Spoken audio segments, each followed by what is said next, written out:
every year to celebrate the life of the shearman, and in particular the life of Thomas Helliker, or Helliker, who of course was sadly hanged on his 19th birthday at Littleton Jail in Salisbury. We believe to have been innocent. We do think that perhaps his oldest brother John may have been involved in the burning of Littleton Mill. Press reports at the time said it was burnt to the ground, or else press reports say that it was burnt and the shearing frames burnt, and it wasn't burnt to the ground. We don't know how accurate that is, but we do know that the remains of Littleton Mill are still there, and it's a very desirable hanged on his 19th birthday. There were various witnesses to the crime, and they said basically, some said he was middling tall, others said he was short, some said he was a good-looking lad. How would they know? Because all the people had their faces blackened so they wouldn't be recognised. And basically, Mr. Garrett, who was his barrister, had hoped to get him off, but sadly he was hanged. It is suspected that the witnesses were bribed. There is definitely evidence of the witnesses having been bribed, Thomas having been there, but we believe he was scapegoated. Is the rector here? Hello. Thomas, is laid to rest here, but you are warmly welcome to St James's Church to mark this important occasion once again.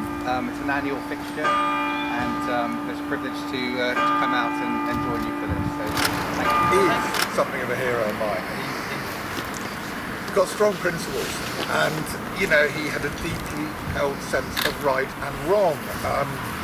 Qualities that, to be honest, sometimes seem in a pretty short supply these days. It does seem every time we switch on the television, we're reminded that we're living in a time when principles, truth, dignity and honour are routinely treated as tradable commodities.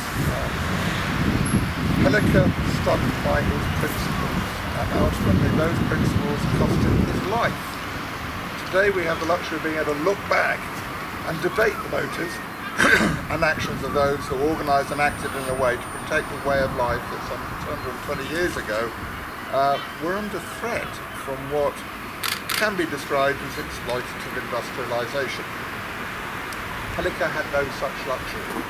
For an 18-year-old in the year 1802, the encroachment of mechanisation was a direct and immediate threat to his family and his workmates' livelihood. They had no representation, no rights, and no recourse to legal protection. It's a matter of record that Thomas Helliker, yes, sympathised with the actions that were taken that night, but it's also a matter of record that he had an unbroken ally for the night of the 22nd of July 1802. The alibi was ignored, and because he was a known agitator and would not implicate others, he was sentenced to be hung for a crime that he didn't commit. Thomas Helliker died on his 19th birthday, and I firmly believe that we cannot do anything but respect and admire his unswerving loyalty and refusal to abandon his own personal code of ethics. And for that moral courage, if not for anything else, we are right to remember it today. Ruji, annually preparing this wonderful wreath of wildflowers, and of course the teasels in the centre, and can I say, in memory of Thomas Helliker, hereby on behalf of the Whitehall Trades Council and the community, I lay this wreath.